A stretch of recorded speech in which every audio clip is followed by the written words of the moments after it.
చెట్టు నిండా పువ్వులతో మన మల్లె మొక్క చిరునవ్వులకిస్తూ మనందరికీ స్వాగతం పలుకుతోందండి. వేసవి మొత్తం కూడా ఈ విధంగా పువ్వులు పూయాలి అంటే చిన్న చిన్న టిప్స్ ఉన్నాయి, అవి పాటిస్తే సరిపోతుందండి.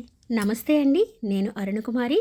Welcome back to our Telugu వెలుగు టెరెస్ గార్డెన్ ఛానల్.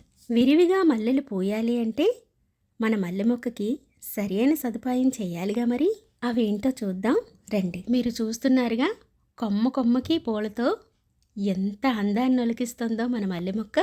వివరాల్లోకి వెళ్తే, జనవరి వచ్చిన తర్వాత మొత్తం ఆకుని దూసేయాలండి.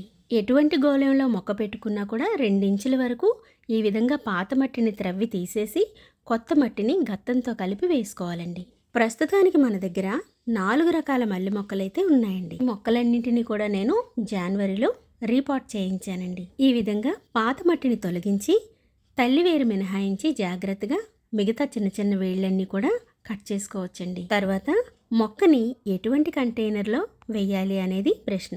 14 నుంచి 16 ఇంచుల లోతున్నటువంటి పాటనైతే మనం చూస్ చేసుకోవాలి. అంతకంటే ఎక్కువ లోతున్నా కూడా చాలా మంచిది. ఏ మొక్కకైనా కూడా వెల్ డ్రైన్ అనేది వెరీ వెరీ ఇంపార్టెంట్ అండి. నేనైతే ఆక్సిజన్ కోసం ఇలా ఎండుటాకులు వేస్తూ సైడ్ హోల్స్ కూడా పెడతానండి. వాటి నుంచి మట్టి పోకుండా ఇలా నేను కొబ్బరి పెంకులతో కవర్ చేస్తానన్నమాట. అలాగే సాయిల్ మిక్స్ కూడా చాలా ఇంపార్టెంట్ అండి. నేనైతే కిచెన్ వేస్ట్ని, గార్డెన్ వేస్ట్ని అస్సలు వేస్ట్ చేయకుండా ఇలా మొక్కలు నాటుకునేటప్పుడు వాటిల్ని యూస్ చేస్తూ ఉంటాను. మనది టెర్రస్ గార్డెన్ కదా, సో లైట్ వెయిట్ ఉండడం కోసం కూడా ఇవి మనకు ఉపయోగపడతాయి. ఇలా హాఫ్ వరకు ఫిల్ చేసుకున్న తర్వాత మనం మొక్క అనేది నాటుకోవాలండి.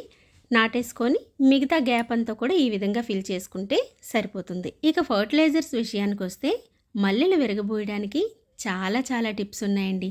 మా కాంతమ్మ చూసారా, మొదట్లో నీళ్ళ కంటే పైనుంచి పోస్తే మొక్కకి స్నానం అయ్యి మొక్క అంతా చల్లబడుతుందమ్మా అని చెప్తుంది. ఇప్పుడు కూడా ప్రతి 15 రోజులకు ఒకసారి మార్చి ఏదో ఒక ఫర్టిలైజర్ని అయితే మనం ఇస్తూ ఉండాలి. అలాగే పూత అయిపోయిన తర్వాత ఆకులన్నింటిని కూడా దొలిచేయాలండి. అప్పుడు మళ్ళీ కొత్త కొత్త చిగుర్లు రావడం ప్రారంభిస్తాయి. నేను ఈ వీడియో కింద ఒక లింక్ ఇస్తాను, ఆ లింక్లో చూడండి.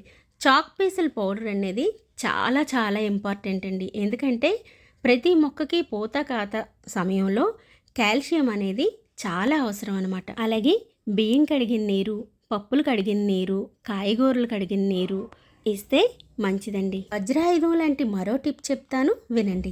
ప్రతి కిచెన్లో ఉన్నటువంటి ఆవాలు, ఒక గుప్పెడు ఆవాలు తీసుకొని మిక్సీ చేసి ఆ పౌడర్ని వాటర్లో తగు మోతాదులో డైల్యూట్ చేసి ఆ నీరు ఇస్తే గనక నిజంగా వజ్రాయుధం అనే చెప్పొచ్చు. ఇది కొత్త చిగుళ్ళు వచ్చి లష్ గ్రీన్గా మారడానికి ఉపయోగపడుతుంది. ఇంకా మనకి దగ్గరలో గానుగ నూనె ఆడించేటటువంటి షాప్ ఉంటే కనుక అక్కడికి వెళ్ళి ఆవ చెక్కను తెచ్చుకుంటే ఇంకా మంచిది. మీరు చూస్తున్నారుగా, చెట్టు నిండా మల్లె మొగ్గలు ఎంత చక్కగా ఉన్నాయో. ఇంత హెల్దీగా పోయడానికి ఇంకో టిప్ ఉందండి. అదేనండి, మన ఇళ్లల్లో ఉన్నటువంటి కాఫీ పౌడర్ అనమాట. ఒక మగ్గు వాటర్లో ఒక ప్యాకెట్ కాఫీ పౌడర్ కలిపి మొక్క మొదట్లో వేసుకోవాలండి. మొక్కల్ని చిన్నపిల్లలతో సమానంగా చూసుకోవాలండి. చూస్తున్నారా, ఇవి నిన్న అల్లిన మల్లెపూల మాల.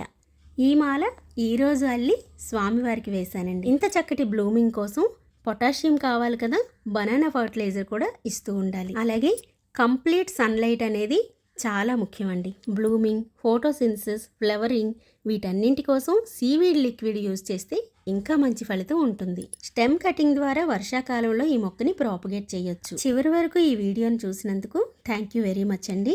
మీకు ఈ వీడియో హెల్ప్ఫుల్ అనిపించింది అంటే సబ్స్క్రైబ్ చేసుకోండి. అలాగే don't miss our upcoming videos.